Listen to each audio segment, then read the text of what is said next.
please. You should know that I am an arsonist. And I am finding your home address.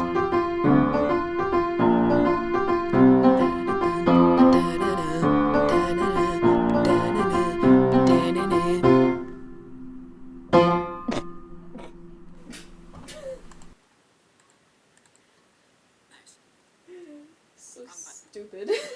Okay, let's go. Let's do this. So, what the f*** is the U.S. Constitution? Well, here's a direct quote from the preamble. We, the people of the United States, in order to form a more perfect union, establish justice, ensure domestic tranquility, provide for the common defense, promote the general welfare, and secure the blessings of liberty to ourselves and our prosperity, do ordain and establish this Constitution for the United States of America.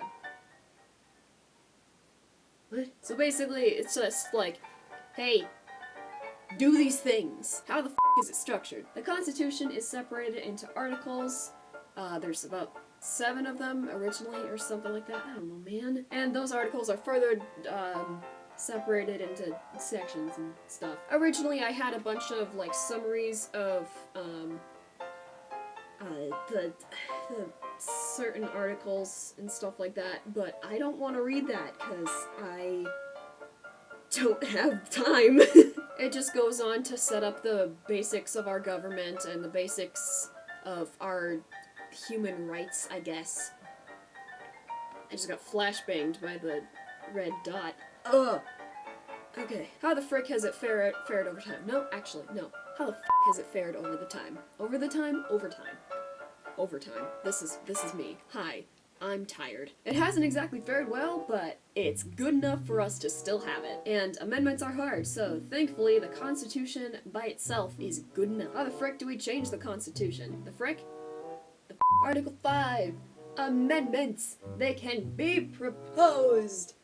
And all that jazz. Go read Article 5. Is proposing amendments difficult? Yes, but that's on purpose. If they made it easy to make changes, then changes would be made every other week, only to benefit some people and be a detriment to the rest, because people suck! The last amendment to be passed was passed in 1992. That was 30 years ago. Bruh. Motherfucking federalism. Okay, so what is federalism? Hold on. Is federalism... Okay. Here's a quote. You would think that federalism involves a system where the federal government has more influence and power, but that's just the opposite. Okay, that wasn't helpful. So, okay, there's a pull-down list. What is the main concept of federalism? Okay. Federalism is a system of government in which the same territory is controlled by 2 levels of government. Okay, so it's literally just like there's state government and then there's national government. I learned something today. How the f*** do we choose federalism? The whole point of Claire.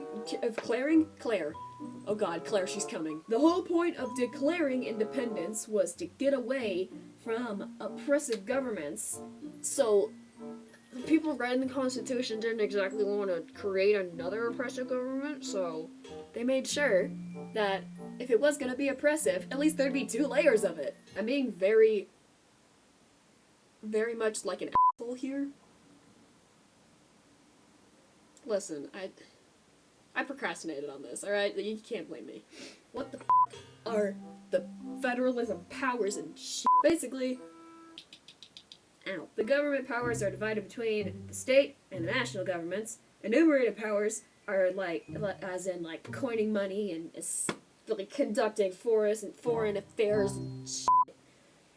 That is enumerated powers, and that's for the national government. Reserved powers are the state powers, like conducting elections and establishing local governments and all that jazz. And concurrent powers are both national and state powers, like taxes and law enforcement and borrowing money. Okay, now what do I need to rant about? What do I need to rant about? To what extent should the national government make laws concerning the topics below? Should it be left to the states? Medical marijuana? No. Civil rights? Opioid addiction? I'm staying far away from that one. Marriage laws? Health insurance? No. COVID-19? Oh god. Your choice. Teacher approval. I don't want to do that much work, man. Use outside sources for your debt. Oh, wait. Okay, well, here we go. It's time to get slightly controversial and possibly attract the wrong kind of people to this YouTube video. So, marriage, right? Love and cuddles and all that cutesy bullshit. The marriage industry is too strong, and we know it. But surprisingly, there needs to be a lot of laws surrounding marriage, and I didn't know about that until I looked it up 2 seconds ago. Here you go. I didn't know there was a marriage license. I didn't know you could get married at 16 in Alabama with parental consent. I don't know what a common marriage law is. I should probably actually look up what that is. Hold on. Oh, okay, so it's just whether or not you can get married legally without a marriage license. Alright. I also didn't know that there was medical exams involved in California, Louisiana, Massachusetts, Mississippi, and New Mexico, Oklahoma, Pennsylvania, and Vermont. That's 8 of them. I also do not want to know what those medical exams entail, thank you very much. Okay, I'm gonna focus on Iowa for a second, because that big corn/soy field... soybean field is where I live. Well, I don't know. So we do have a common marriage law, so you don't really need a marriage license. To get married at 16, you need parental consent and or permission of a judge.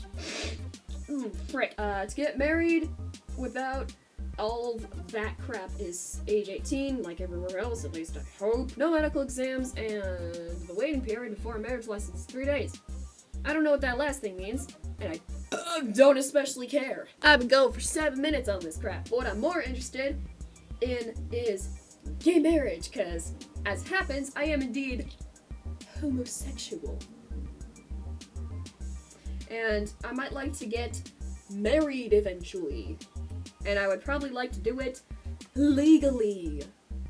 Please. Okay, so in 2015, same-sex marriage was federally legal in all 50 states, although I heard a while ago that since Roe v. Wade was overturned, they were going to think about making gay marriage and anything like it illegal too, but it looks like that wasn't put through. Thank God! And also, figure out your shit. Yay, my rights are being protected like it said it should be in the Constitution! Good job, 5th graders. Okay, but the point of this section is to answer the question, to what extent should the national government make laws concerning this topic? On this issue, I really think that it should be handled by the national government. I already have to look up what countries outlaw me being me, and I don't want to have to deal with the states being indecisive. The Constitution says something about marriage between a man and a woman of both age, but the Constitution also says But the Constitution says things about the Army and Navy, never mentioning the Air Force, mostly because airplanes didn't exist at the time. But we still include the Air Force in the Constitution, along with the Army and Navy. Why can't we do the same here? Interpret the Constitution differently to keep up with the time. Slowpokes! Oh, that's the end of it. Okay, I think the program that I've been running on my computer to find out your home address is pretty much complete. Yeah, no, it's complete. So, I'm gonna go find you and burn down your house. Alright. See you in a sec. Ugh. Get my lighter.